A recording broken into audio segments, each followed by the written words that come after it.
Leadership, life, and creativity coach.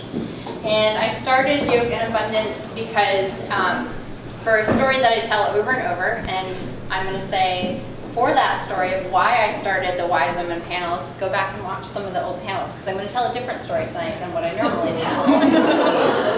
So cliffhanger, you got to go watch the old panels to hear that story tonight. But the story that I want to talk to you about this evening is about starting over. So about a year and a half ago, when I quit my corporate job and decided that I was going to become a coach, I did a year of travel, and I call that the year I went feral, because I was I was feral that year. And I traveled all over. I challenged myself to go one place each and every month, and in June, I went to Portland, Oregon, and I went to a conference called the World Domination Summit. And this was a conference for unconventional thinkers that wanted to make a positive difference in the world. But this story is not about that. While I was there, I went to a knitting shop and I love to knit, and I had done sweaters in the past, but really easy sweaters. I'd done hats, really easy hats, and I'd done scarves, really easy scarves. But I wanted something I would actually wear, right? Like I wanted something cute that I would wear. So I picked out expensive wool yarn. I picked out a pattern by this like designer in New York, and I thought, I'm gonna do this, and I'm gonna do it right, and it's gonna be something I'm gonna wear. So I started it, and I got a quarter of the way done with the sweater up through the back, and I was pretty proud of myself because it was a hard pattern. And then I decided to take it with me to India because, you know, in the United States, you can knit on a plane, right? And I thought this is a great thing to do to pass the time in India.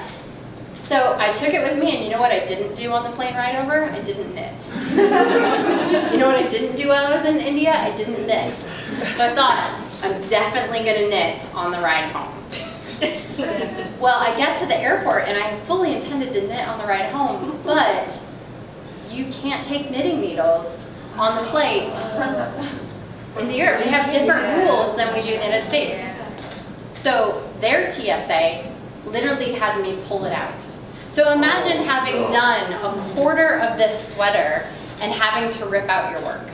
So I was so dejected that I did not pick that up again until this past November, right? So fast forward, over a year later, it took me that long to wrap my head around having to rip out all of those stitches and start over again, okay? But I wrapped my head around it finally after a year and some change and did it with a good friend who's a knitter. She kind of talked me through it, and we're like, okay, I can do this.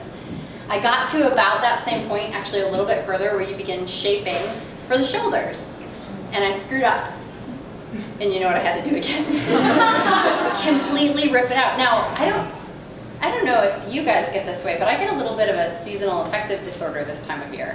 So I was kind of like, I had gotten my courage up to do this again, and it took me kind of down again, because I was like, man, I failed again. Like, I screwed this up again. But I was like, I'm going to finish it this winter. And so I ripped it all out, started again.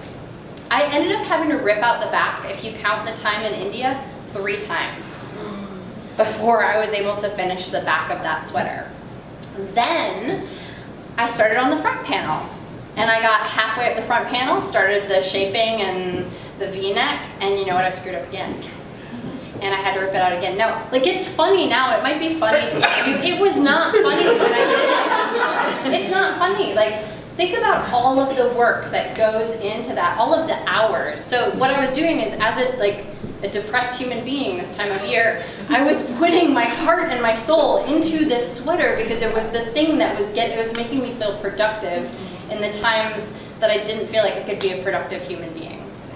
And part of the reason why I felt like I couldn't be a productive human being is because with my business, with things in life, it feels like I'm having to start over, right? But I got the front panel done, I got the back panel done, and then I started doing the trim. And I was pretty proud of myself.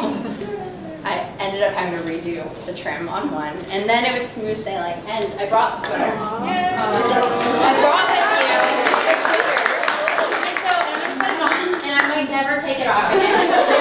So I've worn it like 3 days in a row the past however many days.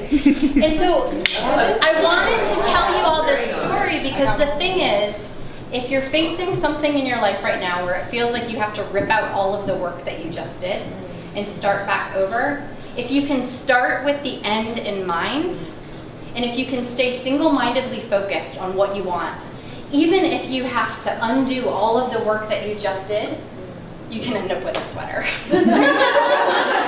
So thank you all for coming out. We have 3 amazing panelists tonight, and something I'm going to ask them all to touch on a little bit later as a time that when they have had to rip out and start over, and what that felt like and what that did. We won't start there, but we had